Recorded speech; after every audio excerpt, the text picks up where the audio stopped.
Vaaroista, niin tämä Venäjä on tosi kiinnostava, koska siis itse olen vuosikausia seurustellut Venäjän demokraattisen opposition ja ihmisoikeusjärjestöjen ja kansalaisyhteiskunnan edustajien kanssa. Ja nyt näen, että siellä on ihan oikeasti tapahtumassa iso yhteiskunnallinen muutos. Ja tämä on valtava mahdollisuus Suomelle.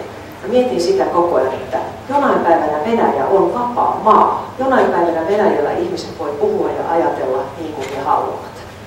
Ja se on meille ihan valtava maa, paljon tavallisia venäläisiä, jotka on ihan niin kuin me, eivät he enää poikkea niin kuin tavallisista keskivertosuomalaisista millään tavalla. He ansaitsevat niin kuin sen oikeuden niin kuin ajatella vapaasti.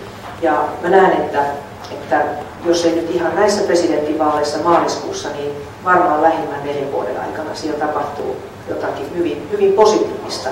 En hyväksy sitä, että Venäjän olot viime vuosina olisivat olleet hyväksyttäviä sen takia, että siellä on ylläpidetty jonkinlaista vakautta. Minä olen sitä mieltä, että vapaus on välttämätön, jotta voisi olla vakautta. Eli en näe Venäjää uhkana, mutta nyt niin, että Suomen ja suomalaisten pitäisi pystyä tukemaan tätä demokraattista muutosta, mikä Venäjällä on juuri nyt käynnissä. Jouluaattona Pietarissa seisoin tämmöisessä mielenosoituksessa kuuntelemassa puheita, ja se on hieno ja sykähdyttävä kokemus. Ensimmäisen kerran näin Venäjällä mielenosoituksen, jossa poliisi ei hakannut ihmisiä.